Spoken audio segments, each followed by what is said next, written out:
धर्म में अध्यात्म और आस्था से ऊपर एक ध्वनि को स्थान दिया गया है और ये भी कहा गया है कि इस ध्वनि के उच्चारण मात्र से ही इंसान तनाव मुक्त होकर सीधे परमात्मा से जुड़ने की कोशिश करता है। वह ध्वनि है ओम। यही नहीं कहा जाता है कि पृथ्वी पर केवल एक ऐसी यही ध्वनि है जिसे कोई भी शख्स ध्यान लगाकर अपने शरीर के भीतर ही सुन सकता है। ओम के उच्चारण मात्र से ही इंसान को शांति मिलती है। वह शायद कोई भी धाम या फिर तीर्थ यात्रा करके न मिल सके। कहा जाता है कि ये ध्वनि अनाहत है। इसका मतलब ये है कि ये ध्वनि न किसी टकराव से पैदा हुई है और न ही किसी आहत से, बल्कि ये ध्वनि स्वयंभू है जो कि अपने आप प्रकट हुई है। ओम ध्वनि मिट्टी के एक कण से लेकर आसमान में हर जगह विद्यमान है। पूरे अंतरिक्ष में ओम ही मौजूद है।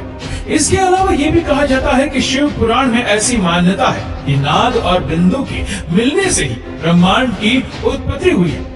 नाद का मतलब है ध्वनि और बिंदु का मतलब है शुद्ध प्रकाश। ये ध्वनि आज भी सतत जारी है।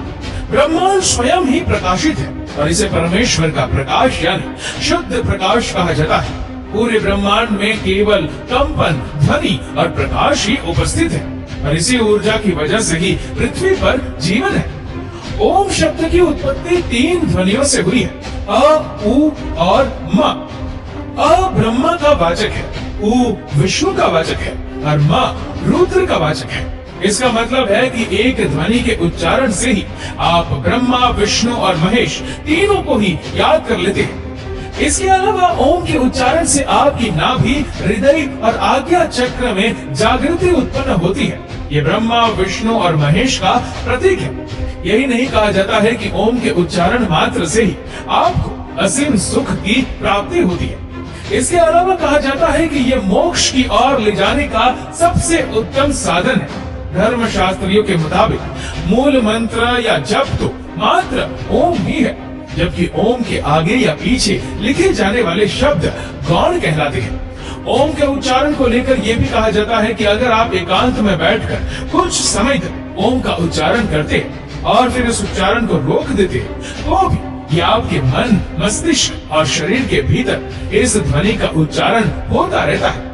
इस ध्वनि को सुनने के लिए बस आपको एकाग्र होने की जरूरत है। ओम ध्वनि को लेकर यह भी कहा जाता है कि इस ध्वनि में इतनी शक्ति है कि ये ब्रह्मांड के किसी भी ग्रह को फोड़ या इस संपूर्ण ब्रह्मांड को नष्ट करने की क्षमता रखता है। ये ध्वनि सूक्ष्म से भी सूक्ष्म और विराट से भी विराट होने की क्षमता रखती है। इन सब के अलावा ओम को लेकर एक सबसे बड़ी मान्यता ये है कि इस ध्वनि के उच्चारण मात्र से ही लोग अपने आराध्य भगवान शिव से सीधे जुड़ते हैं। यही नहीं, शिव भक्तों को अपने भगवान को प्रसन्न करने के लिए ओम का उच्चारण करने की सलाह दी जाती है और भारत में मौजूद लगभग सभी शिवालयों में आपको 24 घंटे ओम का उच्चारण सुनाई देगा, जो आपको परम सुख देने वाला होता है। ऐसे में ये कहा जा सकता है कि ओम ही शिव तक पहुंचने का एक मार्ग या जरिया है। इस वीडियो को लेकर आपकी क्या राय है, नीचे कमेंट करके जरूर बताएगा।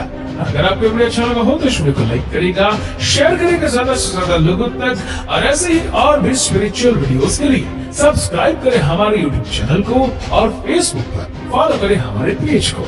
धन्यवाद।